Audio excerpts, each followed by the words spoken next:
আজকে লাইট হাউসে আবারও হেলিকপ্টার আসলো, কারণ একটি মেশিন পাঠানোর কথা ছিল। সেই মেশিনটা আজকে মনে হয় তারা পাঠালো। বক্সটি খুলে দেখলেই বুঝতে পারবো আসলে তারা কি মেশিনটি পাঠিয়েছে নাকি অন্য কিছু পাঠিয়েছে। লাইট হাউসে একা একা চুল কাটতে অনেক সমস্যা হয়, তাদেরকে বলেছিলাম একটা চুল কাটার মেশিন পাঠানোর জন্য। দেখতে পাচ্ছেন তারা একটা চুল কাটার মেশিন পাঠালো। এই মেশিনটির ভিতরে মাথা ঢুকিয়ে দিলে অটোমেটিক সুন্দর করে চুল কাটিয়ে দেয়।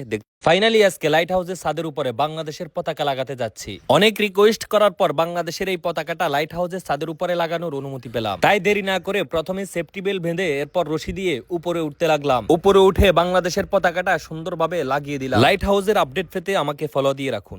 আজকে লাইট হাউসের ছাদের উপরে পুরাতন সব সোলার প্যানেল গুলা পরিবর্তন করে নতুন সোলার প্যানেল লাগাতে হবে। অনেকদিন ধরে নতুন সোলার প্যানেল গুলা লাগানোর কথা ছিল, কিন্তু সময়ের কারণে লাগাতে পারি। ফাইনালি আজকে পুরাতন সোলার প্যানেল গুলা পরিবর্তন করে নতুন গুলা লাগিয়ে দিলাম। একে একে সবগুলা ফিটিং করা শেষ হয়ে গেল। লাইট হাউসের আপডেট পেতে আমাকে ফলো দিয়ে।